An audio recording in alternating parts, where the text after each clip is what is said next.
জিরানিয়া সরকারি খাদ্য গুদামে এক অনুষ্ঠানের মধ্য দিয়ে বৃহস্পতিবার কৃষকদের কাছ থেকে সহায়ক মূল্যে ধান ক্রয় কর্মসূচির শুভ সূচনা করা হয়। এদিনের উদ্বোধনী অনুষ্ঠানে উপস্থিত ছিলেন কৃষি দপ্তরের মন্ত্রী রতনলাল নাথ সহ খাদ্য দপ্তরের মন্ত্রী সুশান্ত চৌধুরী ও অন্যান্যরা। রাজ্যের অন্নদাতাদের আর্থিক সচ্ছলতা তথা আর্থসামাজিক উন্নয়নের জন্য সহায়ক মূল্যে ধান ক্রয় কর্মসূচি শুরু করেছে রাজ্য সরকার।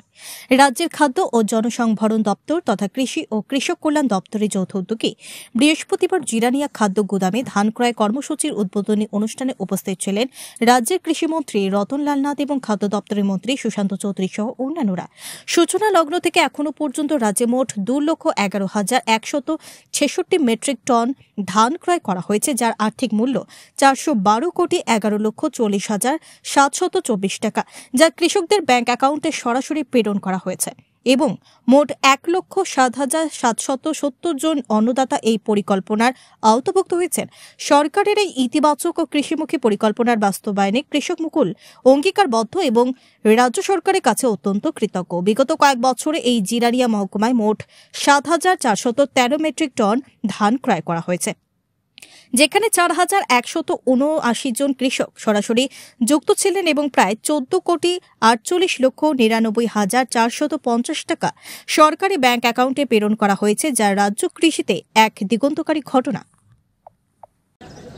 18 সাল থেকে বছরে দুবার করে সেই প্যাডি প্রকিউরমেন্ট শুরু হয়েছে এবং হিসাব করে আমরা যা দেখলাম, শ্রদ্ধেয় রতনলাল নাথ বক্তব্য রাখবেন, 397 কোটি টাকার উপর টাকা ধান ক্রয় করা হয়েছে এখন পর্যন্ত সারা রাজ্যে কৃষকদের কাছ থেকে।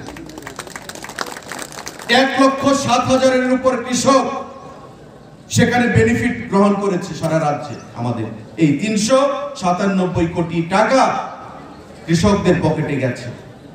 যেদিন আপনি ধান দিলেন 3 থেকে 4 দিনের মধ্যে ডাইরেক্ট টাকা আপনার ব্যাংকে চলে যাচ্ছে। সেই টাকা আমরা রাজ্য সরকার দিচ্ছি এবং পরবর্তী সময়ে সেই টাকা কেন্দ্রীয় সরকার থেকে আমাদেরকে রিইম্বার্সমেন্ট করা হচ্ছে, ফিরিয়ে দেওয়া হচ্ছে। এই যে অর্থ আমাদের গ্রামীণ অর্থনীতিকে স্ফীত করবে, এই 397 কোটি টাকা এটা ধনাঢ্য কোনো ব্যক্তির কাছে যাবে না, অধিকাংশ গরিব অংশের মানুষের কাছে যাবে, রাজ্যের গ্রামীণ অর্থনীতিকে স্ফীত করবে, গ্রামীণ অর্থনীতির বুনিয়াদকে শক্তিশালী করবে। এটাই হচ্ছে আমাদের কৃষকের, প্রধানমন্ত্রী সেখানে একমাত্র উদ্দেশ্য, আমাদের সরকারের, আমাদের কৃষি দপ্তরের একমাত্র উদ্দেশ্য। বন্ধুরা,